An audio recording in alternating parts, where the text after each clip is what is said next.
Hi, I'm Marc. I'm Zach. And this is for our Life Class Project 2015, and we are studying Leadership and relationship.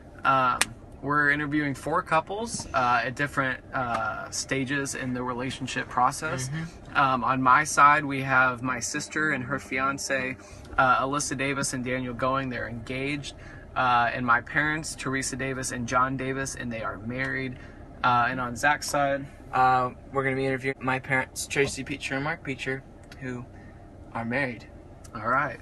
And we hope to get some good information on them of how they show leadership and how also the woman submits to that, how their relationship reflects Christ in the churches, and just get some guidelines on what a real Christian relationship should look like and what the male's role in leadership looks like. A big part of leadership is setting priorities. So for us, when we first got married, we worked together to set priorities as far as where we were going to be on Sundays, if we were going to be in church, and we were going to be involved in church and not just show up on Sundays, and that we would give God priority in how we spend our money, and that we would definitely pray together a lot and teach our children to do all those things. Well, I think the most important thing a man can do in a marriage is demonstrate how you're serious about your relationship with Jesus Christ as your Lord.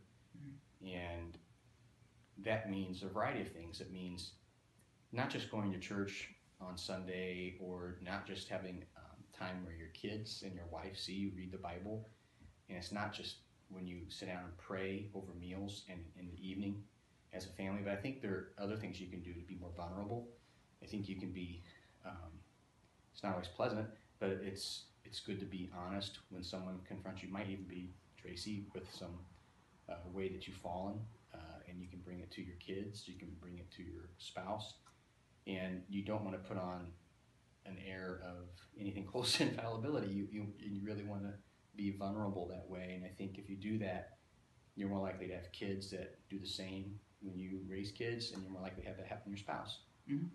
Some examples. In everyday life would be setting a good example by praying together, reading our Bible continually, working to keep us involved in serving God through our church. I was always taught that in the Bible, God says that the woman is to submit to her husband, and so that's how my parents lived their marriage, and that's how I wanted to submit to John as the leader in our family. So although I've always had input and he always listens to my ideas and all of that, we both know that it ends with him because he is put in charge of our family by God. Ooh, you have this one. Yeah, this is something he said since before we started dating. My uncle actually talked with me about this. What he said is that the way that people love their wife, like the whole relationship between a husband and a wife, is very similar to Jesus' relationship with the church. And he kind of started it out by asking me a question. He's like, what is something that your wife can give you that no one else can give you? And it's not sex, because there's prostitution. It's not money, because money comes, money goes. It's not any number of things, but yet having your wife enables you as a man and a husband to be able to kind of show what Jesus did for the church and how he loved them and how he kind of cultivated their relationship with him, and how ultimately he was able to lead them into becoming quite the impressive driving force in the world. So. We both lead, I think.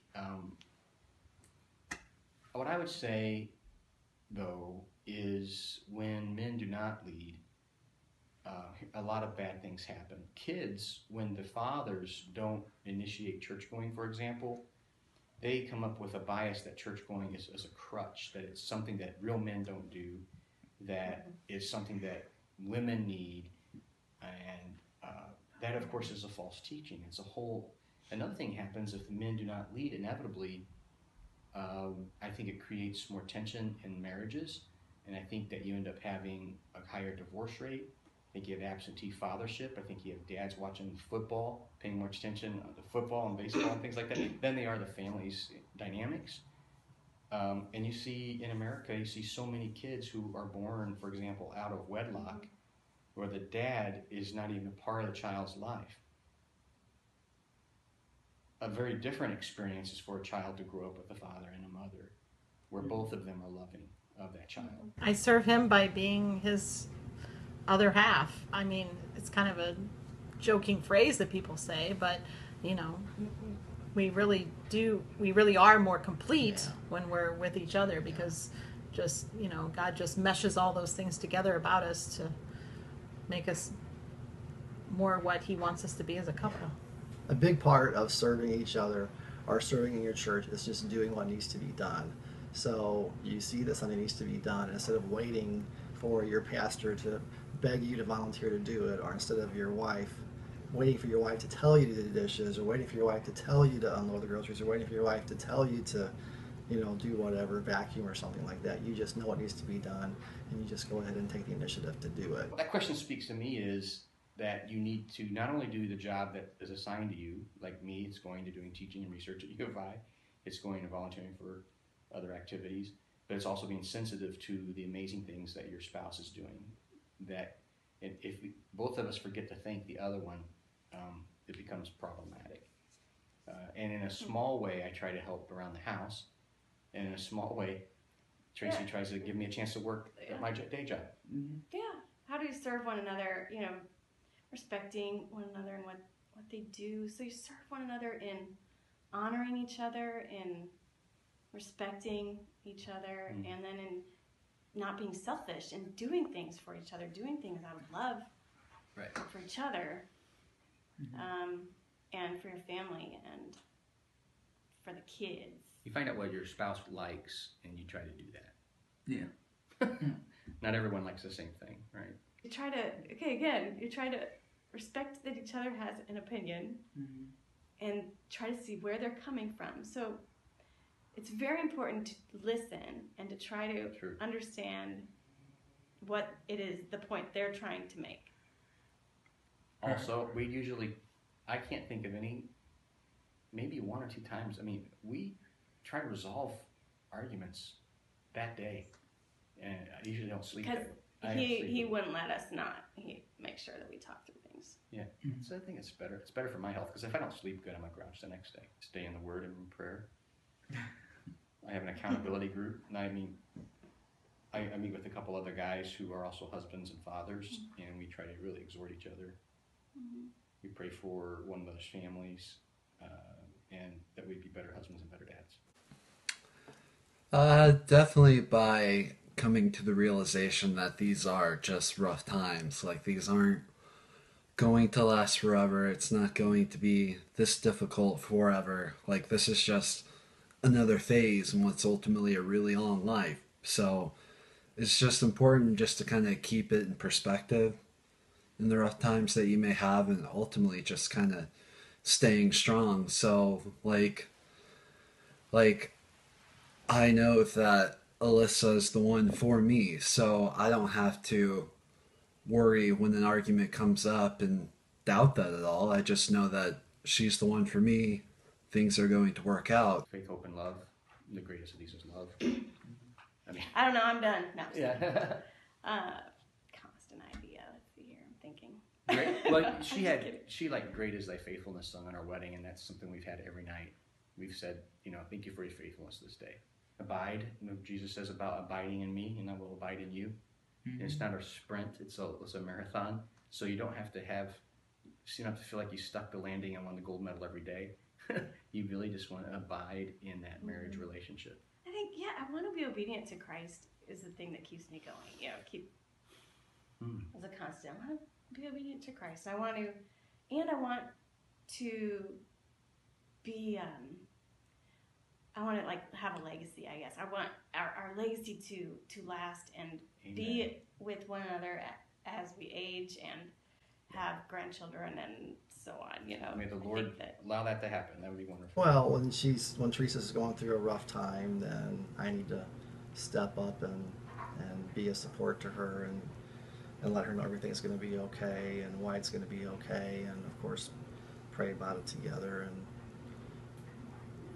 essentially rely on God and remind ourselves that God's in control and that He's there, He's going to take care of us, and we'll get through it, and we'll get through it together. Well, Daniel graduated in May and moved back to Indianapolis, which is where he is from. And I am at Olivet still finishing up my senior year. It'd be a lot more difficult if he was farther away than Indy, but I have an internship in Indy that I go work out on Fridays, so it's very convenient for me to see him. But he is looking at jobs all over the United States right now, and states really far away. So right now it's been pretty, it hasn't been super easy because we don't see each other during the week, but it's always looking forward to the next weekend I get to see him. But it's certainly been a lot easier than our parents always tell us or make it seem, just because we do have good forms of constant communication, like our phones or Facebook or other things like that. So just keeping it up, it's really not that hard, just because I do know I'm going to spend the rest of my life with this person. So again, it's just another phase. It's not for forever, so it's easy to stick through. If we weren't engaged and we were just dating still, it would probably be a lot harder, I think, because, I don't know, but just because we have this date set of, like, when we will start our lives together, it's kind of just pushing towards that date and not necessarily worrying about being apart right now. But if he does move somewhere like Texas or Colorado or whatever while I'm still in college, I know that will be really hard for us because we do see each other a lot. So when that does happen, we're really going to have to rely on things like Skype and FaceTime and just talking on the phone. And we're really good at communicating, so that won't be any issue.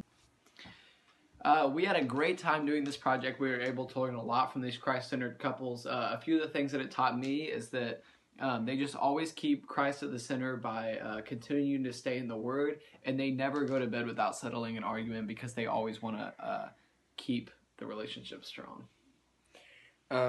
These couples brought a lot of good information to these interviews, and we learned a lot from them, and I really hope that you enjoyed our interviews. Thank you.